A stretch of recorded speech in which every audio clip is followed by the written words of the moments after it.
All right, now that everyone is here, welcome to another presentation about how to support a friend, and this is for grades 4 through 8. We have a couple agencies and quite a few presenters that are here today, so we're just going to start by briefly introducing ourselves. So my name is Alicia Fisher. I'm the Prevention Education Supervisor from the Kawartha Sexual Assault Center, and we have Lucas. Hi everyone, my name is Lucas Schaefer, and I'm a male support and ally leader at the Kawartha Sexual Assault Center. Melissa, would you like to introduce yourself? For sure. So, Anine, hello. I'm Melissa Gravel from Nij Gwendida Anishinaabe Services Circle, and I am the Healthy Babies, Healthy Children worker. Gotch. Victoria. Hi, my name is Victoria. I'm a volunteer at Kawartha Sexual Assault Center. And Courtney. Hi everyone, my name is Courtney. I am a student at Fleming College, and I have had the pleasure of doing a placement with Kawartha Sexual Assault Center. So I'm here just learning from everybody, all the other presenters, taking as much as you all are. Great, excellent. So let's get started. So today we are talking about the very important topic of how to support a friend. And again, this is aimed for grades 4 through 8. So what are we going to be actually going through and talking about today? So today we're going to be talking about why supporting a friend can be hard, how prevalent is harm, empathy versus sympathy, body language, how we focus on body language, what are some key things to say, do you know who to talk to, and then finally wrap things up with a conclusion. So the Kawartha Sexual Assault Center, we are located in Peterborough. We do serve the area of Peterborough as well as the Kawartha Lakes, Haliburton, and Northumberland.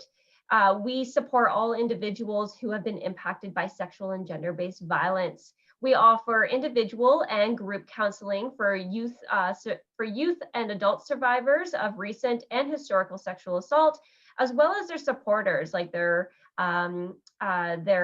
family, their intimate partners, their friends, whoever is with them. We also offer advocacy and accompaniment. Maybe Victoria, you can speak to that advocacy and accompaniment piece. Oh yes, so if someone ever needs help with like either going to the hospital or if they need help or if they need support during like the court process, we provide like some peer support, someone that can be there with them and make sure that they're okay and just concentrate on them. Excellent. Fantastic. Thank you. As well as Victoria mentioned the peer support, but this peer support is a little bit different from the counseling support that we kind of have a peer that you can support and work with, or that can work with you. We do offer public education, kind of like we're doing now for all folks all across our community. And we also have a male ally program that Lucas, you can talk about. Thanks so much, Alicia. So a part of the public education piece that we have at Kawartha Sexual Assault Center is our mending program. It's directed and focusing on engaging men in ending gender-based violence. And how we do that in the program is learn about what gender-based violence is, what is sexual violence, how prevalent it is, who experiences it. It's everyone.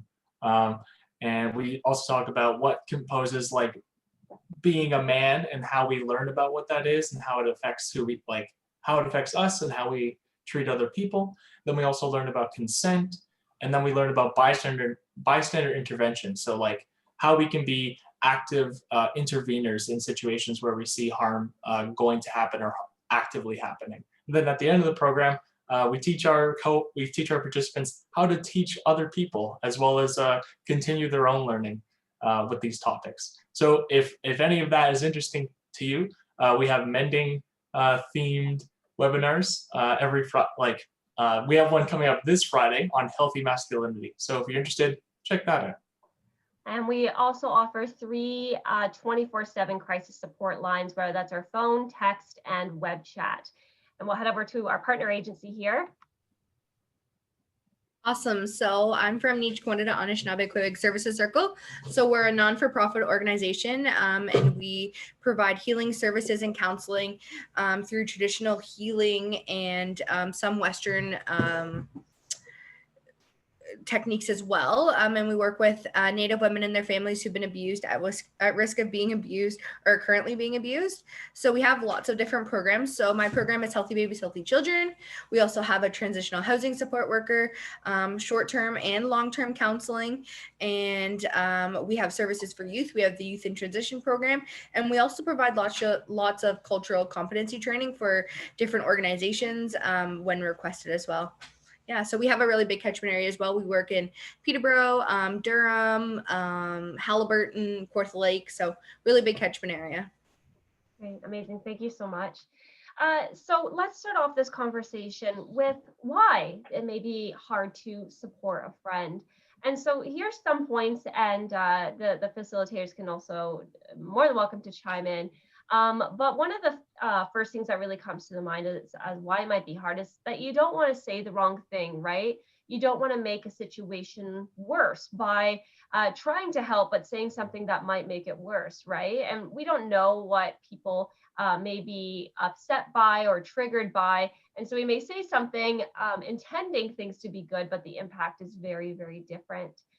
Sometimes we deal with our own guilt and judgments. Maybe we know the people involved that are involved in this situation, right? And so we may think that, hey, this person is a really good person. They would never do anything to you. That is working through our own judgment, or maybe we're even a part of that situation. Maybe something that happened to your friend was something that you could have worked on, or that you could have prevented, or that you could have intervened in. So working through those discomforts and your own guilt and judgments can be really hard. I just mentioned discomfort, and it's hard to talk about things that your friend is struggling with, because obviously as a society, we want to be healthy, we want to be happy, we want things to be going really well. And when someone isn't doing too well, those can be really tough conversations to navigate. But we want you to understand that solutions should not be your focus here. You should not be trying to say, well, let's do this and let's do this and let's make it better. I kind of refer to that as putting a Band-Aid on like a bleeding wound, right? It may stop the bleeding, but that wound is still going to be there. So you need to take care of it. You need to work on it. You need to put, I don't know, polysporin on it, right? There's more healing that happens rather than just the Band-Aid. For all the folks that are the facilitators here, is there anything else that comes to your mind as to why it might be hard to support a friend? I think, oh, go ahead. Oh, no, you go, Melissa. Okay, I think one of the things is sometimes we have a lot of self-doubt, like we don't have the confidence that in ourselves to be able to support someone. And like a really big thing is you don't want to say something that's wrong, right? But I think it's important to just be there and to kind of put those thoughts and beliefs to the side and just really be there for that person, because in that time of, they really just need a friend, and they need somebody to be there for them, be there on their side, and just, support them, whether it's sitting there with them, talking with them, getting them connected to support. It's important to just be there for them. Yeah, Melissa, you said it. Thank you so much. Anything from Victoria or Courtney? I think she said it all, yeah. Okay. Yeah, I think you guys covered it. It's supporting a friend can be challenging. Not knowing what to say, when I was younger and a friend was going through something, I always thought that there was somebody better that could have been dealing with it. But like everybody else was saying, like, just listen. Like, you don't have to, provide a miracle. You just have to listen. So amazing. Great. So inevitably, there are some bad experiences that happen with youth, especially. So we see numbers like 24% of children and youth experience parental separation or divorce, right? These are things that can really impact someone.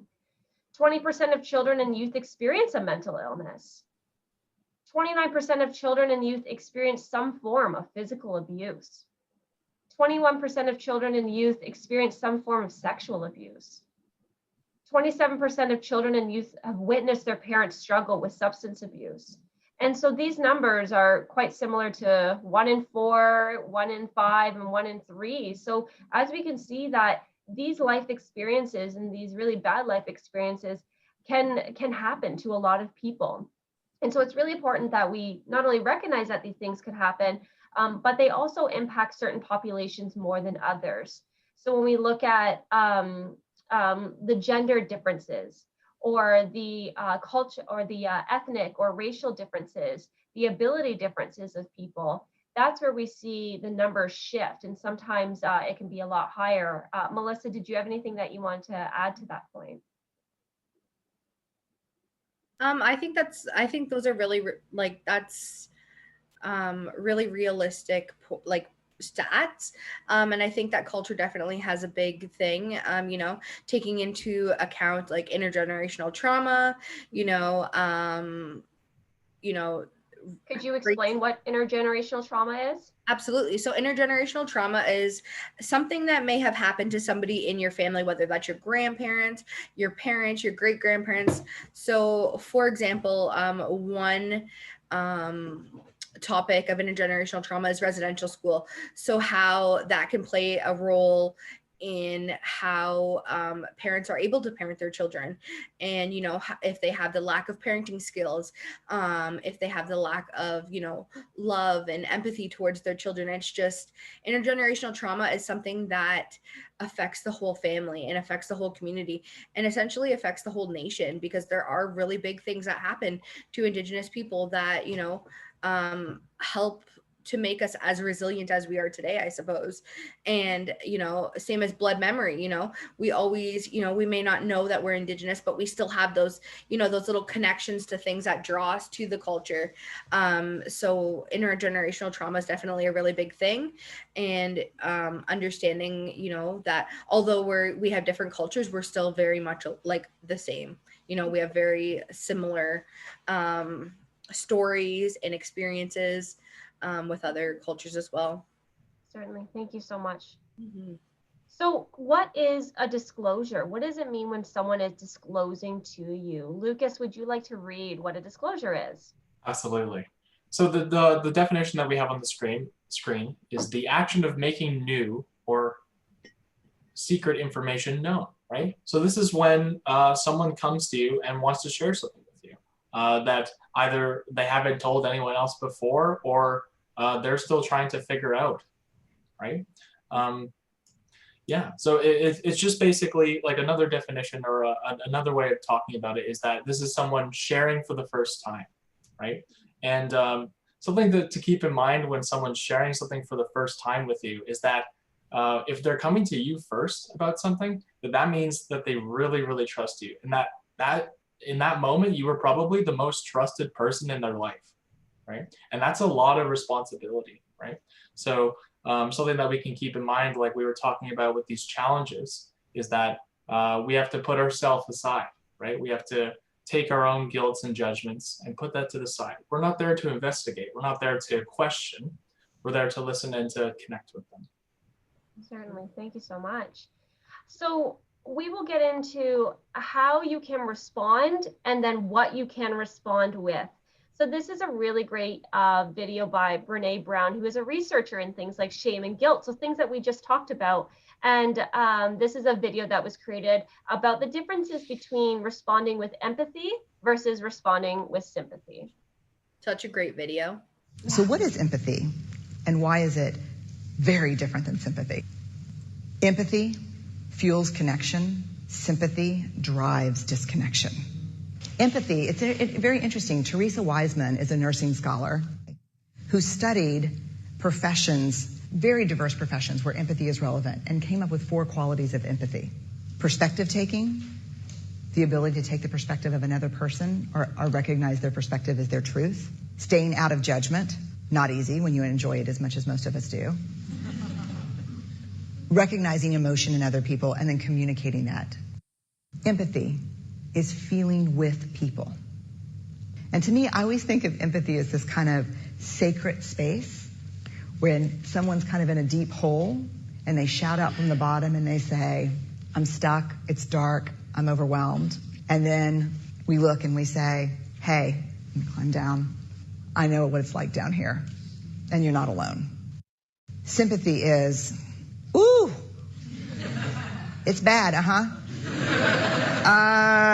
no. You want a sandwich? Empathy is a choice, and it's a vulnerable choice, because in order to connect with you, I have to connect with something in myself that knows that feeling.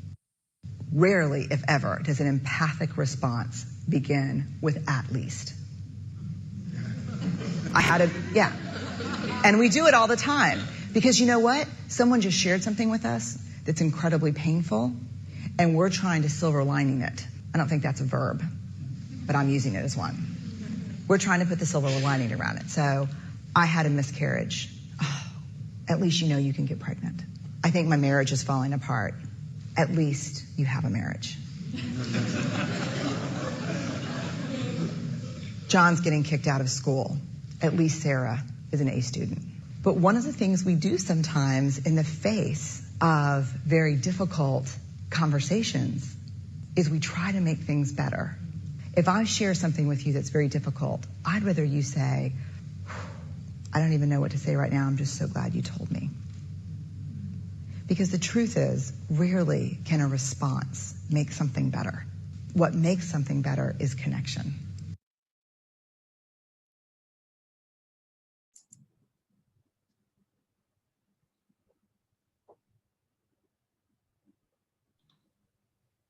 Okay, great. And one thing that really stood out from, there's a lot of great things that stand out from that, but really really can a response make someone better? What makes someone better is that connection.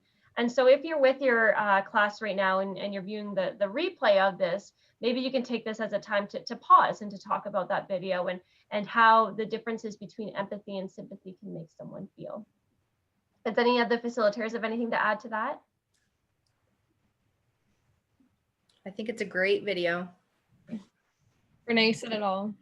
Yes. Okay, great.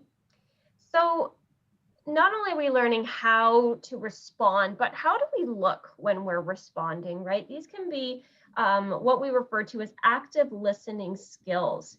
And so maybe Victoria, you can read off the first couple points here of what it means to be an active listener. Yeah, for sure. So active listening requires the listener to concentrate, understand, respond, and remember. Mm-hmm.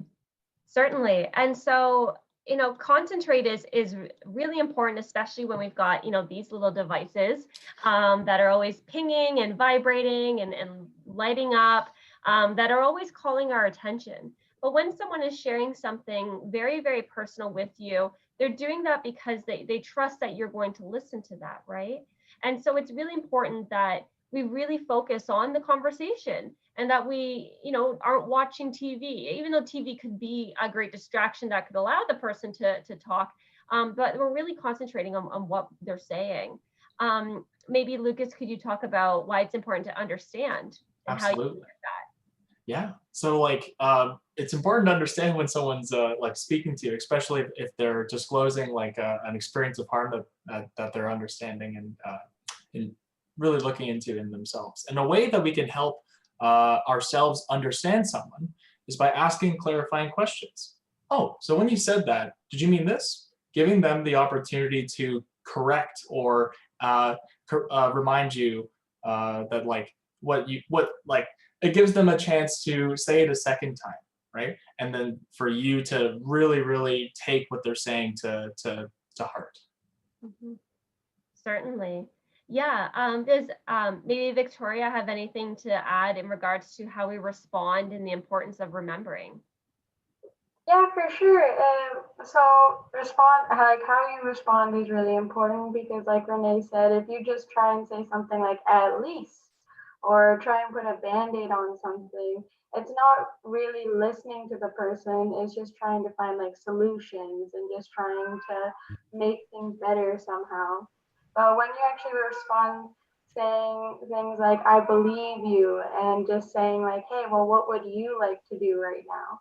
Because sometimes after they say something really emotional, they just want to talk about something else, and asking them that is giving them power again or control again over what they want to do. and remembering everything they said and just paying attention. Yeah, it's really important. Yeah, certainly one of the quotes here says, "We are not listening for data that we need in order to get something done, but we are deeply listening so that someone feels understood." Melissa, do you have anything to add here? I think that active listening too is like our body language as well, like, you know, maintaining eye contact with the person while we're talking with them. I know for myself, I'm really a person that looks into people's eyes when I'm talking to them. I think that also shows a sign of respect as well. And, you know, whether you're nodding or, you know, like letting them know that you're truly listening, because sometimes we listen, but are we actively listening? I'm sometimes notorious for that. Not so much in my professional life, but in my personal life, you know. So just really being present and really listening to that person, because they're really trusting you with what they're disclosing to you, and they want to feel like they're being heard and that, you know, that you truly care for them. Certainly, thank you so much. So, how to support someone who has made a disclosure to you? So, you know, we're thinking about empathy, we're thinking about our body language, but we're also thinking about things that we can say. And what was said in the Brene Brown video is, "I don't know what to say right now, but I just appreciate you trusting me and telling me this." Right? So saying things like, "Thank you for trusting me. I'm so sorry that this has happened. I believe you." And so what is really important, actually, maybe Victoria can talk about the importance of saying, "I believe you." Yeah, for sure, because there are so many people where they will tell like something really emotional or something really important to them, and they'll just go like, are you sure?" Like, and then that can feel so overwhelming and so like hurtful for someone when they're telling someone something and it's someone that they like really trust. So saying things like "I believe you" can be really important to someone. Yeah, Melissa, do you have anything to add about that? No, I think you guys touched on all of them for that one. Great, yeah, certainly. Yeah, and when like a really traumatic thing has happened to someone, maybe their head hasn't totally wrapped around it, and they're just kind of spewing everything that they can remember. They're just talking about the things that are relevant at the forefront of their mind. So it may seem a little bit all over the place, but that's the importance of the active listening and that we're really paying attention. How can I help you right now? Lucas, maybe you can speak to this one. Yeah, right. Like sometimes when we're trying to support someone who's given us provided us a disclosure, we want to provide ways of helping. Right. We say, "Oh, I know exactly what you need right now. It's this." Right. But giving the person that you're trying to support the opportunity to tell you what they need, right, and something that you can do right now is much better, right? Because that's someone telling you what they need. If you're trying to help someone, you need to ask them like what help looks like for them.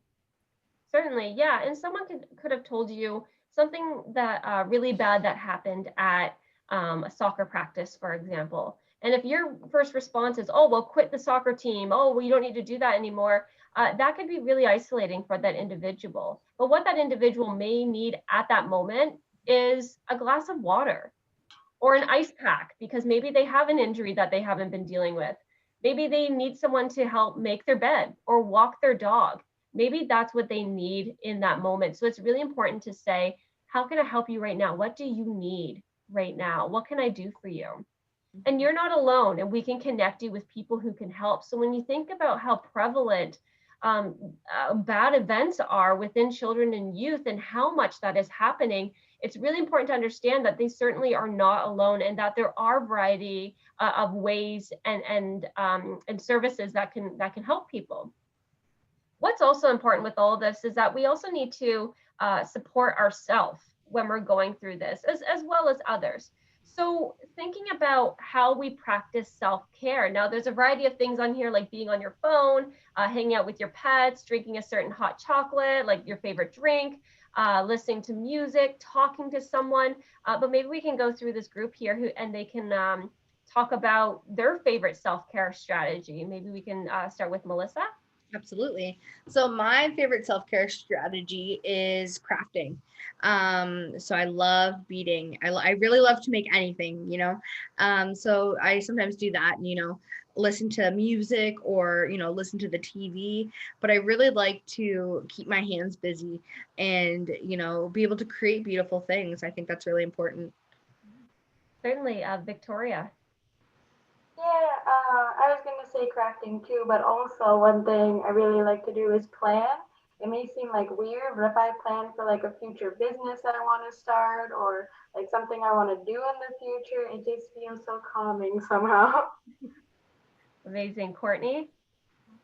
Yeah, I can definitely relate to that last one, planning, organizing, journaling, all those little things that just make you feel a little less cluttered in your mind, right? Just writing it down on paper can organize it and help relieve some of that stress, I find. I also enjoy dancing, having a little dance party in my house, and coloring. I really like coloring and drawing. And Lucas? Wow, Courtney, it's almost like you were reading my mind with the dancing around and listening to music thing. And I often find myself doing that to just kind of wind down. And sometimes my cat, my lovely pet Frankie, will come join me. And sometimes he sings. So that's always really nice. That's awesome. Amazing. So there's so many different strategies, and some strategies of self-care may work for one person and not the other. So it's really important to figure out what it is for you that you need. So if you're needing to talk to people, if you're needing to maybe go over these ideas, maybe you've experienced something in your life, there's a variety of different folks that you can think about. So even within the school system, talking to your teachers or your guidance counselors or principals, you can also look to other family members to talk about things that have happened, right? Especially if it's something in regards to like if it's something regarding school where you've had an incident happen, talking to your family may be a better option. You can also talk to doctors, nurses, mental health practitioners, counselors about how you're feeling, especially if you've had a friend who's disclosed to you and now you're feeling a little bit uneasy. So a variety of people there. But if you're with your friend and you're thinking about people that you can talk to together, and you don't know who to call, there's also Kids Help Phone. So this is a support for people age 5 to 20, and this is a phone line that you can call, and you can have that conversation like with your friend in the room just to get another opinion and see what Kids Help Phone is saying, right? Good to talk. Now, this is for a little bit of an older population, 17 to 25, and it's a phone line as well where you can talk to people. There's also Talk for Healing. This is an Indigenous support line. They have talk, chat, and text that are all available 24/7. It's a live web chat. And then you could just also talk to your friends and talk to them about what you're feeling and experiencing. Although your friends can only support you so much, sometimes we need to go to trusted adults. And I know Melissa has another really great option of people that you can talk to if you need support or guidance or resources. Yeah, for sure. So you can connect with an elder from your community or a nearby community if your reserve is a bit further away. There's also some urban, some elders that are living in urban settings. You can also connect with different knowledge holders. There's the Friendship Center. They have connections with those type of people as well. So there's lots of really great options. Great, awesome. Thank you so much. And so what did we learn? Let's wrap things up here. Maybe Courtney, you can lead us on through. Sure. So the key points of this presentation, when we started off, we just really emphasize the fact that supporting someone like a friend can be very difficult, not only on that person, but on you for listening as well. Yeah, Victoria? Believing your friend, definitely don't make assumptions. That's a big thing. Asking what they need right now. Don't forget your self-care and know a couple of resources. That's really important. Just things around your area. Yeah, especially if you are a little concerned about your ability and your capacity to support someone, just knowing of a few local resources can be really impactful. Is there anything else from anyone, Melissa or Lucas, that would like to add, or perhaps the cat that has popped into Melissa's screen? Wonderful. Oh, would I be able to, sorry. Oh, go ahead, Lucas. Would I be able to speak to practicing empathy and active listening? Yeah. Yeah. Thank you so much. Like, sometimes when we're listening to someone, we're like preparing in our heads an answer, right? And I feel like that takes away from just really taking in what they're sharing something with, what they're wanting to share with you. So making sure to, as Melissa was talking about, like through your body posture and like nodding, just communicating to the person that you're speaking with, that you're listening, asking clarifying questions, repeating back some things that they're saying so that they can have the opportunity to correct you. Yeah, and just taking someone else's perspective and putting yourself aside, kind of thing. Those are the kind of different principles that surround that. And not trying to compare your story with somebody else's. Everybody has their own journey and their own, their own journey to be living. So when they're going through a hard time, the last thing that they're going to want to hear is, oh, well, this happened to me and this happened to me. So being able to, like Lucas said, put yourself aside and be able to really focus your time and energy into helping that person. Mm-hmm. Certainly. Thank everyone so much. If you are an educator tuning in, we would appreciate if you fill out the survey, even if you're watching the replay. Any and all information and feedback is very important, so thank you. With the Kawartha Sexual Assault Center, as a reminder, we do have our 3 24/7 crisis lines of support. So we do have our texting support, our phone support, as well as our online support. And if you're not able to remember those numbers, you can just head on to our website, kawarthasexualassaultcenter.com. There is where you can get connected to those crisis supports, as well as the other services and supports that we offer within the center. And then Melissa, do you want to talk about the youth group? Absolutely. So the youth group is one of the programs that my coworker Shannon, she's the youth and transition worker, has created to keep us connected during this very, very difficult time.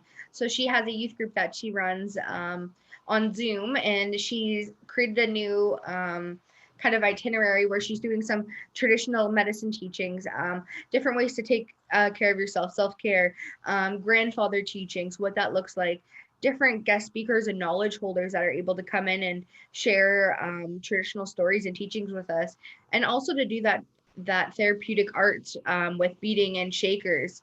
I think that's really, really important. So yeah, if you're interested, Shannon's email is on there, as well as her name and her phone number as well, so you can call her and leave a message if you're interested in attending.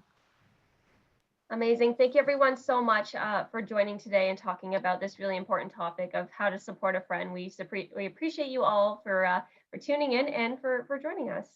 Thanks so much, everyone. Thanks. Bye. Take care. Bye.